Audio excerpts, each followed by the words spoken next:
Okay guys, so today I am right in Enugu Ezike, the home of palm wine. As you can see from they are known with palm wine. So today I'm here to find out why their palm wine is special and is very different from other people's palm wine. I'm here today to find out that thing that makes it very unique, that when you taste it you know that this is Ezike-Oba Palm-wine. So that's why I'm here today to find out. So let me find out from them, from the elders that are here with me.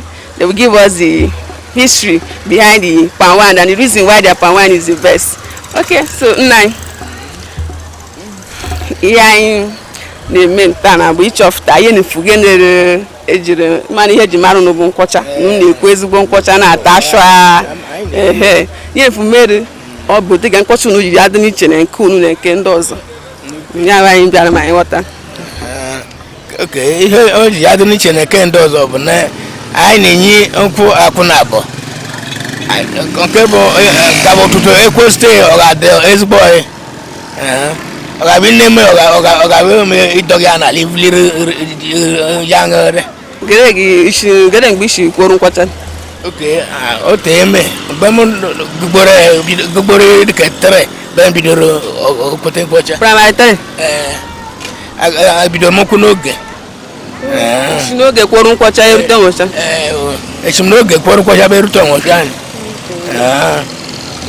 nna ka m ike ọkwa mara ihe mere na nkwacha unu ya dị n'iche na nke ndị ọzọ.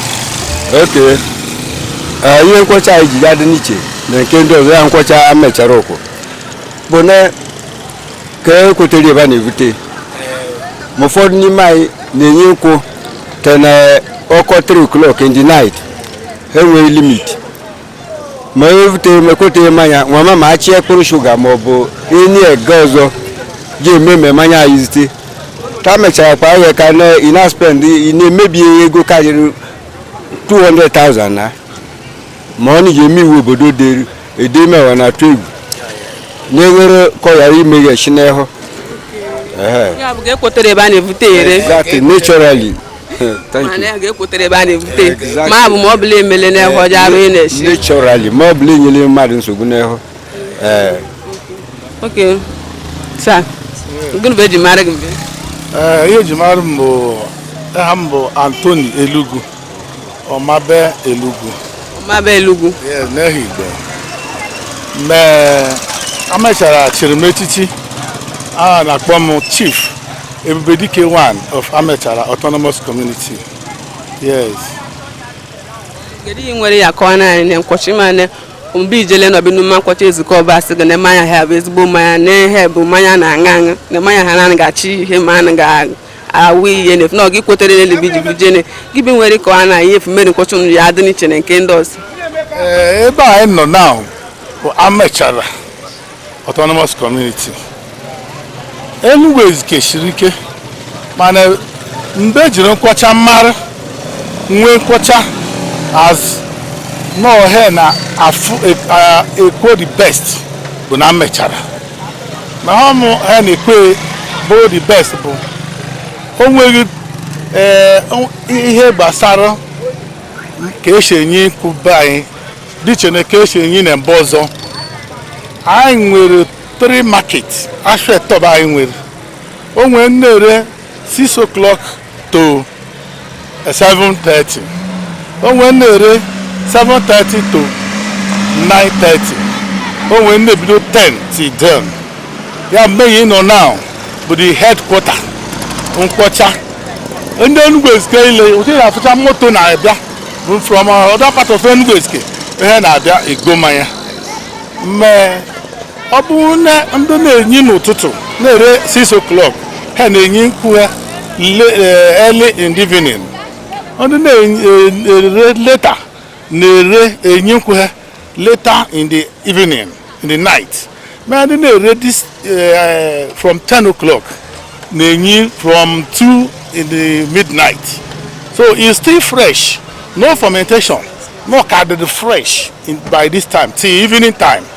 So ihe ji dị n'iche and ndị be anyị kpọrọ ọrụ na ọ bụ ọrụ ugbo ndị be anyị na-arụ eji azụ m university tendụ chichere fada tendụ chichere ụkọchukwu no from there but enweta resources anyị azụ mezieri ewu ememe eke iwu nne aja agbakwasị anya aya ati uchu iru ọ na anyị na-ere n'ibu n'Igbo palmwine tapa dịka ọgba ndị na-anọ ha anyị na-eme ha na-ere nke ha gosiri na ịbịa na igoro mmanya na-ete ịga mmanya n'igoro mbọm sure no bụ ezigbo mmanya iru na-ebe ndị na-egote from another community ha gote ha biere n'ebe anyị ha ya ebe ha na-anọ dịkwa n'iche ma ọ bụghị mbọm ndị ọgaranya na-anọ be ha na-anọ ma ihe a na-eme n'ihe ọmụ bụ ka ị mara na ihe ịchọkọ ị na-enweta ọya bụ ihe nkwọcha be anyị ji edo n'iche na mgbe ị nọba mechara not Enugu Ezike general na nkwọcha be anyị dị iche na nke ndị Enugu Ezike ndị ọzọ ka ndị Enugu Ezike ndị ọzọ na-achọta nkwọcha na ebe anyị because of ka o si dị mma ka esi gbakwasị anya ka esi akpacha anya. Thank you. So no bụ ha na fogenere wurigbu na fogenere na-awili na eme ngara anụ gị na-eme gị bodile na ọ represent ịchara anyị at very head in the morning self na ya mana onwere nkwọcha ọ natural bụ nkwọcha bụ ngara onye wire adalaga nụnụ onye wire na bụ oyire enyi m nwoke ama ya ọṅụchara n'ọya bụ onye test n'ebe ya dị onye na-agba mkpụrụ ala si ndị anyị na nkwọcha bụ eji mara ọnụ n'ọba anyị na-emekwute nwunye ejije na anyị mgbe a na-ere na ma anyị pụchido mee gosi ma anyị duje unu na mgbe a na-eri ka unu fụma ka esi eregheche fụma tee ndị ọzọ ga-abụghị ndị amechara ndị Nsụka ndị Ovoko ndị hapụ ndị Obollo-Afor ndị part of Enugu Ezike ndị ọzọ bịa rebe ego kọcha n'unu dị afụ ha ka n'ugbo iji weta n'ebe anyị dị iche ma anyị jere ma anyị fụma nna good morning sir. Good morning kwa webi shi ya bịa ego nkọcha gị na Igbo Enugu Ezike mbe Ovoko bi shi ya bịa mbe okay gere gị ya isi Ovoko bịa na ego ka ne nke ya nke na-ata shwa ka ga aga ọ bụ nkọcha ya na this boy otemishi azụ ya bụ ashọkọ ebidokwa ọkakwa 15 years 15 years bụ izu ọmara basha and he ka for na help the best since 15 years o nwere gara ha Amachalla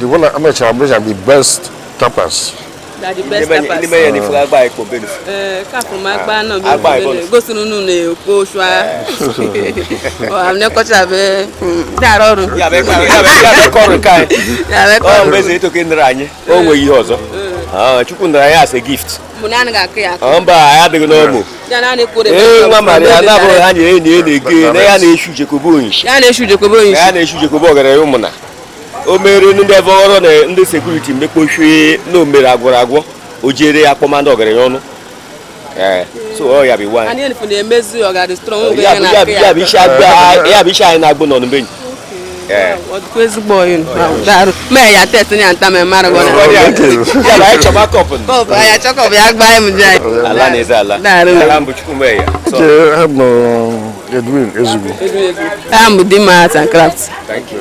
Daru. Highly welcome. Oh, thank you very much. Oh, daru. Aya nije. No. Mama, good morning, ma'am. Good morning. I'm the art and craft. Dima. I'm no mba awayala. Awayala. Ngani kega awayala. Ya le kuba awayala ne. Am egotezgo maya. Ablata so no ile biara ne. Oga na awaya ne maya na mechara tadoreza mashi. Ya maya bibia ego no na. Maya chotaro. Mbere be mo na azo shite mu bido me na mo sere shite before the war. Oba azma mu no me da na azia oga na aga na mo. Na gi shim bi Ezike ya azma. Na mo sere azuri shite before the war bo shi sere.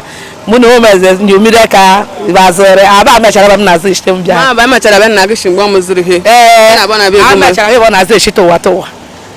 Be me na maya head chine kendos. Ihe maya head adi ni chebo na ala head iche. Igote ma ya no not increase na enfo kwere ebe kwere he ma ona ma ya har ga gba be ha iro na mgbede n'obido rice ore bịa na tado ọ bụ na ọ bụ mmanya ndị mba ọzọ ka nna m si aka ọnụ n'eshwe nọ na-agba be ha mgbe na-ebe orire na mgbede n'ọrụ akwara onwe gote me nke ọzọ mba ọzọ ndị mmemme mara ihe dị iche ma ọ bụ ihe dị iche bụ eziokwu ihe dị iche mgbe si abịa mgbe m si abịa bụ from Ovoko bi si abịa mgbe afọ ole bụ izu ọmara ashọna azụrụ m ekwe m almost 10 years eshe na m adịghị alụrụ m eze n'Ovoko meze ya na-azụ ya ọ na-agara m ọbịa bụ ya azụ ndị be gotere ya bụ m ji azụ ndị be m erete hoselu erete anụ metinye nkwacha na eji mara ma mara ịma na ya njiji abịa na bụ na ase ha ebe nwe nkwacha ka faz ma ha ebe na-ekwe nke na-ata ashụ ha banyị si ma ebe mara ihe dị iche na nkwacha ya na ndị ọzọ n'ọbịa bịa karịa na mechara ọ bụ onye karụ bụ na-abịa mgbe na ọ bụrụ nwa mmanya ahịa na na-atado n'ọdịgara ọnụ nwaanyị na-adịgara ọnụ ma ahụ fọ na-ata abụọ na-adị n'gara ọnụ n'ọbụ anyị bụ ka kutere obodo na-abịa nwere na-agwa mbe nse a na-awa mmanya ahịhịa n'iwu ini dalaga iwu mmanya ahịhịa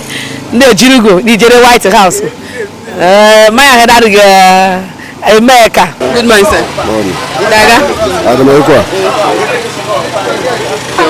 ifutere nkwacha ireme kire ọsịsọ nke ma na-ere style nke ga na-enwe oge tupu ọ ga na-egbu n'oge na-atado mere ezigbo okwu ọ na-atado ezigbo okwu gere mgbichikworo nkwacha mgbichikworo nkwacha 76 na 76 okay 1976 okay bishikworo nkwacha beshitom no bi vute ni ozugbo ozu amure mere ya bi jazz ndị begite azugbo mem tufo na homu takiri ndị kwazi ya homu ara ezugbo menu fọdụ na anụ ndị kwazi be họrọ ai daru gube di mara ya muru ko onu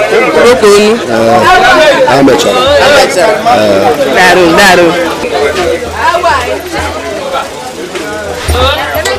na good morning sir hello good morning daga ano no ke ebe ibutere nkwacha yere nkwacha abi na-ekwu nkwacha be m na-ekwu ya be ji mara m gube ji mara gị na nkwacha ya na ka anyị bụ ndị jochi jochi be ji mara gị ifume na-enye mkpu ekote na na jochi ha ifume be anyị nọ bụ ndị jochi na na me mgbara onugbo ndị nyama ndị jochi be na anọ side na ndị n'ọka na bụ ndị nyama yes gịnị mgbe bidoro kworo nkwacha mụ bidoro nyere nkwụ it's more than 20 years yes ya bi jazz ndị begile na nkwube m na-azụ ndị begile ukwu everything a na-eme eme ka enye m lere bụ na nkwube m nọ onye ilu bụ na nkwube ya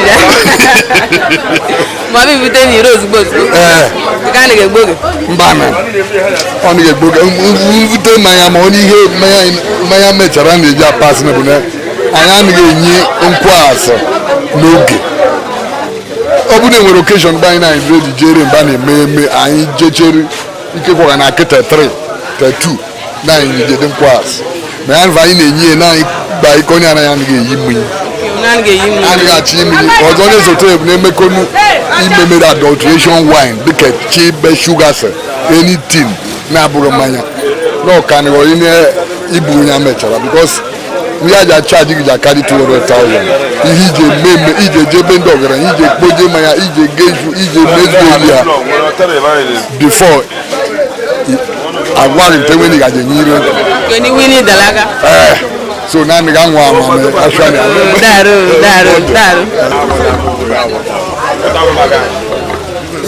na good morning sir good morning no daga good morning kwa ire mba 7 ogun wole anyị bịa ma anyị mara ihe dị iche na imere na nkwọtụ ya dị iche na nke ndị ọzọ oke ihe dị iche na nkwọcha nke anyị bụ na nkwọcha anyị bụ ya bụ nkwọcha ejije mara nkwọcha Enugu Ezike mgbe nye wa na-ekwo special so mgbe na-efi jere ejeche na igogbo ma ya na idebe ego nke mgbe nye nọ na adị iche na mmanya ọzọ na-ere n'Enugu Ezike so na nkwọcha bụ nna nna anyị ha ejije azụlite anyị so ma ahụ ya nwaanyị nọ na ahịa eze azụpụta ụmụ anyị tere mgbe na-efile ha ya na-ejegbebu gbochite na nkọcha ya marụba ya mma azụ ndị na-ekwu special nkọcha afọ ole biko mere nkọcha na wọcha Ruma ko fa na fi sem shikoro. Ya ben na ga Ezike. Na mu bia na ko ya chi na so tam tene ko ba kizina meze ka shi ko. Ya kizere ko.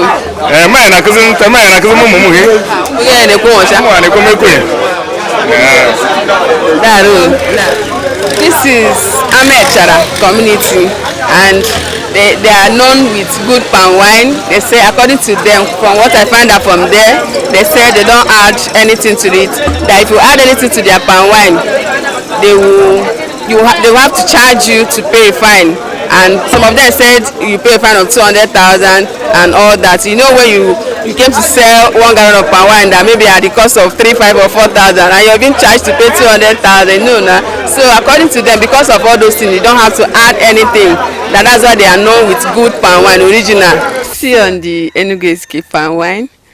I'm here to show you the processes, how they get it. I'm here with one of a strong person. They call it Diochi in Enugu Ezike language. In Igbo language, they call it Diochi. So I'm here to show you how they do it. So, nine. Obo gune ko nkone. Munenye. Imane iyem ji abia no bunu na ase. Abugo na ase. No me nkwocha nu na ejiji. Ma na ejiji bu na ezigbo nkwocha. Ihe ji mara no ezigbo nkwocha nu na ekwe no na atashwa. Ma na ga achi ihe. So be mu smemu mara. Me afuma ga na afuma ga ikpa agbu. Chori yin be mu so okay no ya do ememu fuma me ndo zo fuma ga shi ekwe ya bu manya. So ogube ji mara gbe. Ihe ji mara mbe na ebu ajakeze. Ajakeze. Me ham nem na mgbe mbonye boda. Nfo be korum shen 1978. 1978. Man shinyere nko. So me ha ya ni nyi bugbore to ba ni nyi ede. Ho ma ni nyi bugbore to ede na ni yi ma ya mu no ya be ma ya na afo no. O be ma ya jere ma ya na ewu ni. So le ha ya mu biara wa ya bu nko be mbi ojawa. No bo ojawa nko be mbi ojawa de wonwanye. My one I have 2 days before I cheer. No, but I want Tanya Chila, I swear, and one each I chimney. Mark would have in a day. So we have kind of shame in a buy. And I'm getting in and I'm again nearly. And I'm motor of ma. Madole Momaneka. No more, Mariana come to Mamma Parani. No shine one. The California and Quilly shy when you Quilly shy and Nawa. Maybe tell you Baliba Joru, Bonnie, I shimmen and when you for bite. Where Beck's irrigation, co and yam. A cousin cash and you could num. You have that damn cousin me before half.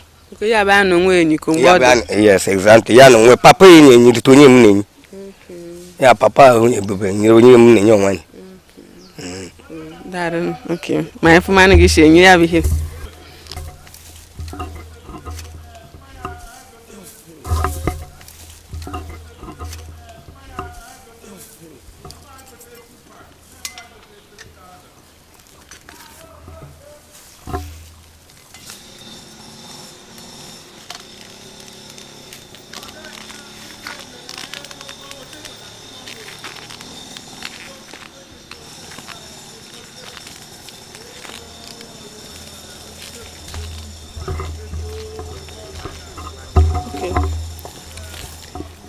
Nine.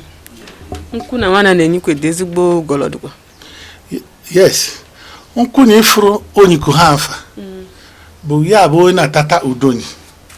Inafo. Ya bu na tata ezigbo maya. Maka nke maya ko o sobeterele. Bu ya bakpura. Ya neke bakpura anko. Akura. Yes. Bakpura means no karameshi. Then kedu mobere na tatadu mimi all the water, both the taste here na do very light, all na do watery.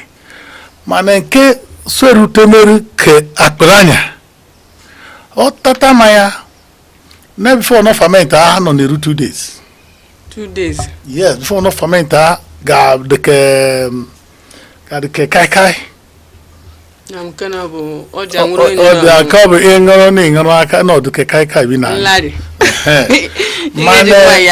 Yes. Manobu no now over the three. Kwifu aka over the three.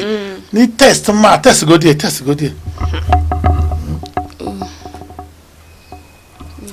If we call sugar, what the sugar, milk, honey, hey, the namakane, oh Maya, there. So no kama, the name yakbra, no so ni Maya baji do no unique. Oh, the taller, the stronger. The taller, the stronger. Yes. And then when they again, which they cannot tap this kind of wine at all. No sooner. Nkebes bonko aje enyinku aneke nko ha. Nku maya. Na gbata ihe every morning. Every morning. Yes, no about see here. Ma we couple half ya bona gbata. But because of the quality of it, na kana choje kana area more than 100 meter corner or 400 or 50 meters corner dinel. So we got area because now one or half gallon of it they made in the dozy 1-2 gallon nke oberobere. Okay, obezo nko oberobere. Man Bible in the other side, if I can, the big tall ones. I can buy an area, man. My so my buy the don't each and my dozo. Alone so many men kocha odroy. Yes, unless you name kocha modroy. If you buy a before neighbor for me, no 700 meters. Man will be neje iba for me air with 100 meters, and that me on a batare me. Ibia na mbe nwere swamp na mmanya ha na adoy no me wona bafta so na ma ihe o mere na alebo mere ya agbago. Yes, na mmanya Bible mmanya ekweli so mmanya bona agbata so mmanya bona agbata no ga agbata ona agbafta mi na mi ga de usinala mi tere kanalo na ga ngeruku mi ya bona atanu nke shwa so manku bona tata. Ba. Gonna nenye na bokwa no hagi ho nenye. Me ha nenye man nenye 3 times every day. Hey. 3 times every day. No boni nenye as case maybe no bu no cho mo ba stekwe ni ke self no nenye te 4.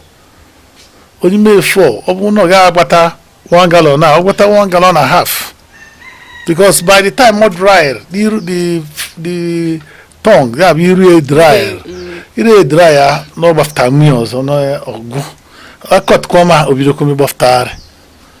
Yes, I didn't maya enough like this. My father chofta char some of the uncle before ne more the younger, the uncle the little. So my father not 110 years. 110 years. Yes. I not chofta at early age. And obja no this man be doing here now. America ye. Forget. I know was also car, not the chamini of my father of the child, the quality in it. Yeah. Okay, go back and nago. Number Enugu Odo. Enugu Odo. Yes. Yeah, be mara na be. Yeah, be ha. And all yabo Obollo-Afor Garagu. The first settler, the first born of the kindred of Amachalla. First born of Amachalla kindred. Kindred, yes. Garagu. Garagu. The first son of Amachalla. Amachalla Mutaja Garagu. Daron. Daron nkwachi dida. Daron. Ayano. Daron. Ayoch. Unchal kanda umbo amari he ai nwere ba yeze. Na kai se me. Momena la ya gule na ga na akwa chanu nu ihe dị chichiche doi ai na mene buy. Like security buy but the best security na Ali Bonsuka. Na ihe na ga n'ụzọ kigi dafu just ị gafe ya ị ga itazi gafe ma hangana ya onwe onye na mechara ya bụ culture n'ihe ngefu de ya na gefu bunu na o mwai mara man hefu bai omenala unu dị ezigbo ihe dịbụ unu dị ezigbo ma mụ nlelekwa nkọcha aga na aja anyị ya nkọcha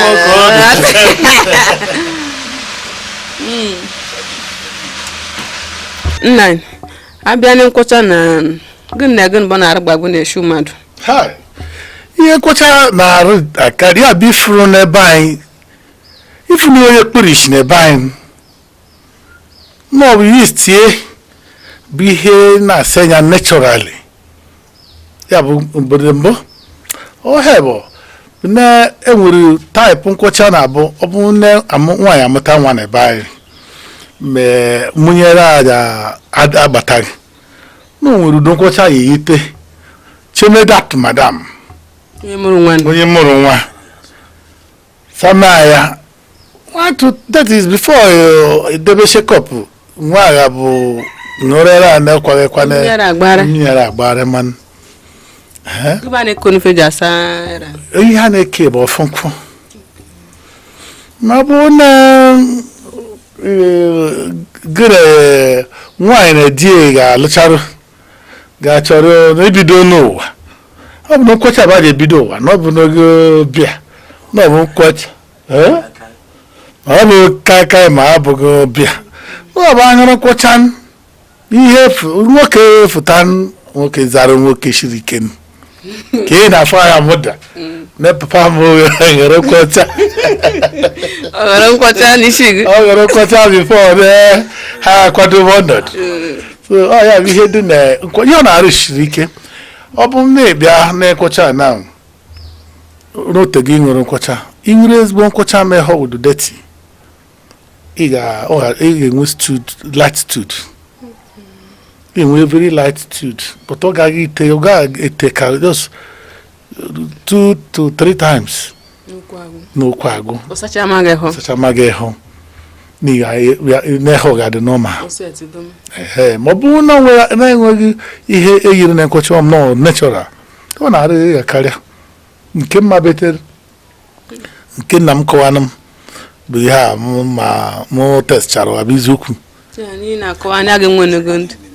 a ga-enwenego ndị kpuru isi mbe na-abụ nkwacha na ya bụ the major thing anyị ma ihe bịa ya enya gede ga-eche anyị ga-abịa abịa na-eme naanị ga-enwe nkwacha nwere overdose ma enweghị nọ ọ bụ ngara ike gwụrụ ọgụ because anyị ma everybody no way overdose na anyị nwere law ịṅụfere oke daa ọkwatoghị ndị community jide gị gote 4 gallons ị ga-spend almost 20,000 n'ịṅụfere oke so all those things anyị ga-control onwe anyị maka anyị ma ọ na-ada anyị oyi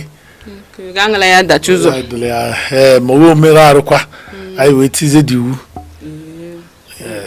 that one abụ nri na-enwe nsogbu n'enya n'ihi na nọ ya bụ na-aṅụkarị ebe bacha bụ anyị na-eke yes ịbịa na bacha fanọ ferment rema ya na food the thickness of the yeast yes nke nwee ndị ọzọ na-akpọcha different names mana ndị anyị na-eke bacha ọhụ ma ya anụfa be ị na-aṅụ ya bụ na-aṅụkarị ebe ihe na-atịcha nkwacha anyị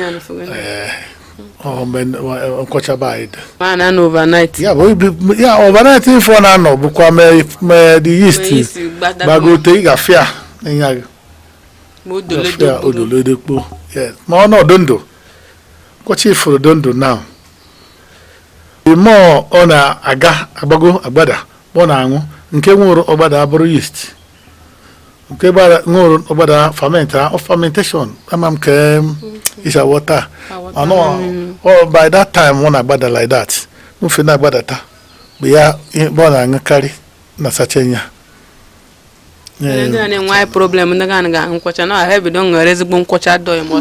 okporo ọdụ nye m nso ma a na-aṅụ ama a na-aṅụkpote n'ishie na-evulite maka onwe ndị ọ na-abụghị aṅụrụ mmanya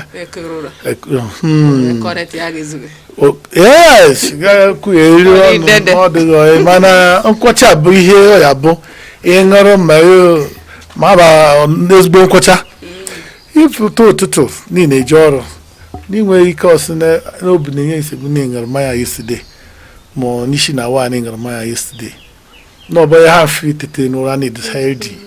Ifo ihe dị iche na nke ndị oyibo na ndị oyibo na be ngayara eto no isi awara ụtụtụ n'itete n'ụra n'ịgba likpote but nkwocha dọị ka nke anyị na-aṅụ now na-enye gị ike enyete akọwado mmeni na wọta darụ onye na-nkwocha ngode nkwocha na-asa ọdọ ịnọ na-asacha anya ma ọ na-arị ihe dị iche emekwa nwoke ọ ga-abụ nwoke ya m na ọ bụ na na-akpọ na-achọrọ m ime na-ewebi nkwocha naanị eziri nkwocha na naanị nweta n'aka nkwocha ya n'iro Lagos now iro Alaba International na-aṅụ ya ata na Alaba International iro na Yaba na Gabjumo Lagos na Yaba Tojoju Street na-aṅụ ya this morning iro Abuja na kife nwa na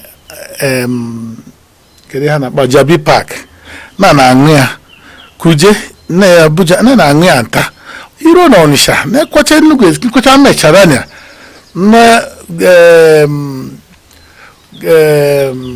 Egg Mass, Globis, Royal Mass, Neville Afro, all part of Nigeria every day.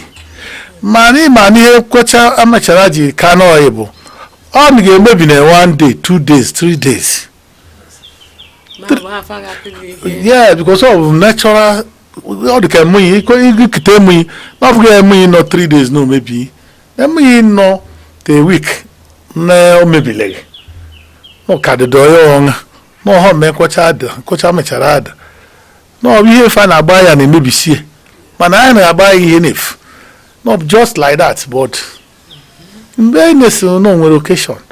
Na macho ka onwe kwacha Enugu Ezike. Na onirukute onyom mgbe onyom choria. No be during time. Yes, any part of the state. Obe Enugu bi ero now. Abu tai na ngea kita. Bana ngea na Elders forum everywhere. Bana ngea. They send it to Medugri. What's on the DJ? Baga road sabotage baga number 150 sabotage baga. No we only obo. If they run Obollo-Afor ado any akwacha because the old man no bolo their filling station. And the filling station ya no make sure oga that side will manos na ama beer. So every time much wrong maya no bo sende na do any amake bezre there no so no we here na Nigeria adigi che na abali ko no we na me. O can be Medugri up till now. Thank you. Nkwocha no dey ezigbo maka no na ba mmemme na aṅụ ya eshise gitiki ijiri ihe ka ni mage kariri. Obu anything like beer, ethanol, kai ni na aṅụ ya na at certain age ni bido mare kariri. Me nkwocha ado home na nkwocha bụ ihe abịa na funu ndị onye rugoro 80 years na anyị eripote nkwo ha shiri toro ogologo because ọbụ no na majiji no ya data from it no da onye pote but no since ọbụ nkwocha bụ na ọ dị kakara ka o ọ na mkwata ejima o. He said you can deliver this palm wine any part of the state. So if you need anything called palm wine, original palm wine, when it comes to Ezike-Oba Palm-wine, Amachalla, the one that did not miss anything, you can reach him on the phone number on the screen there. He can deliver it to anywhere where you want to drink original palmy, not akrako, just like this. Call him. Thank you. All right. Thank you for watching us today for this episode of Original Palm Wine from Enugu Ezike, Amachalla. Thank you very much. Keep following us as we'll be giving you in details good updates, things that will help you, teach you, make you learn good things, and give you good health. Thank you very much. Thank you. Thank you.